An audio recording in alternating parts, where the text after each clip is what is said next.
Az 1860-as évek elején, bár az építési kedv csaknem szünetel Pesten, Ybl irodája még sincs munkanélkül. Különösen a Nemzeti Múzeum környéke fejlődik, sorra emelkednek az arisztokraták palotái. Egy magyar mágnásnak nem lehet Bécsben palotája anélkül, hogy Pesten is ne legyen.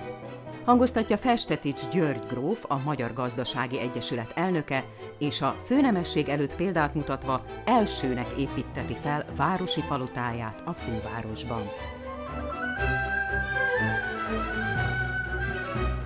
Természetes, hogy a legsikeresebb építészt Ybl Miklós bízza meg a feladattal, aki a múzeum környékén ettől kezdve sorra tervezi a hasonló igényű épületeket. A belső Józsefváros földszintes házakkal, kertekkel színezett képe néhány év alatt fényűző mágnás negyeddé alakul.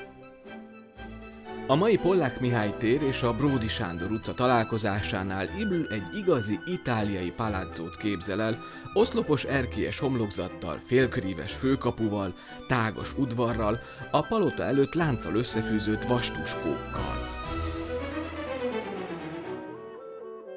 Ám ha a kocsi áthajtós, kupolásboltozatú kapuajból a nagyszabású lépcsőházba érünk, oda bent egy másik világ fogad bennünket, mintha 14. és 15. Lajos korában járnánk.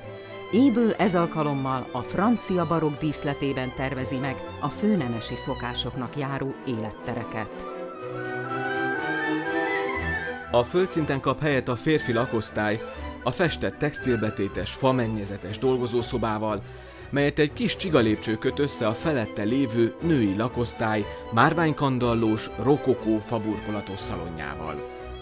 A Bródy utcai szárnyban találhatóak a hercegné magánszobái, köztük a háló, a gyerekszoba és a kápolna.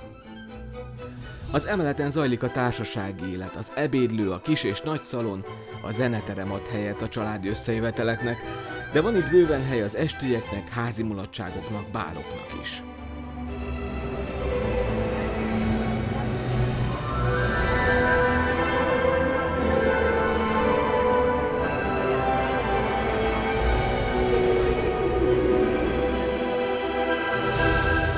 Mindenütt csillogó fehérség és ragyogás. A hatalmas ablakokon és az előtérben felülről áramlik be a természetes fény. A lélegzet is eláll, amikor az ember a hatalmas díszterembe lép. Tükrök, üvegfalikarok, intarziás padló és óriási üvegcsillár kápráztatja el a vendégsereget. A kor nemesi divatjának megfelelően házi rendezvényeket is tartanak itt. Először egy művészi produkciót adnak elő a főurak, rendszerint valamilyen rövid francia vígjátékot vagy daljátékot, operarészletet, majd a vacsora következik könnyed társalgással, táncmulatsággal. Így történt ez 1868. április 19-én egy vasárnapi estén is, amikor a Festetics palotában fényes társaság gyűlt össze. Jelen volt a bécsi miniszterek egy része, valamint a királyi udvar és a francia követség néhány tagja is. Egy francia nyelvű, számos dallal fűszerezett vígjátékot adtak elő a magyar főrangú urak a francia követség tagjaival karöltve. A súgó gróf Szapáry Géza, a rendező Montreuil Vicomte volt. Az előadást éjjelig tartó csárlás követte. Ebben a palotában zajlott Festetics György fiának, Tasszilónak az esküvője is.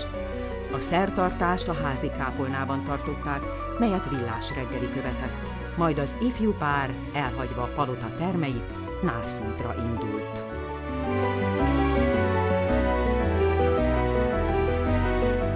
...1933-ban Festetics Tassziló halála után a magyar állam vásárolta meg az épületet. Ma az Andrássy Gyula Budapesti Német Nyelvű Egyetemnek ad otthont Festetics György káprázatos pesti palotája.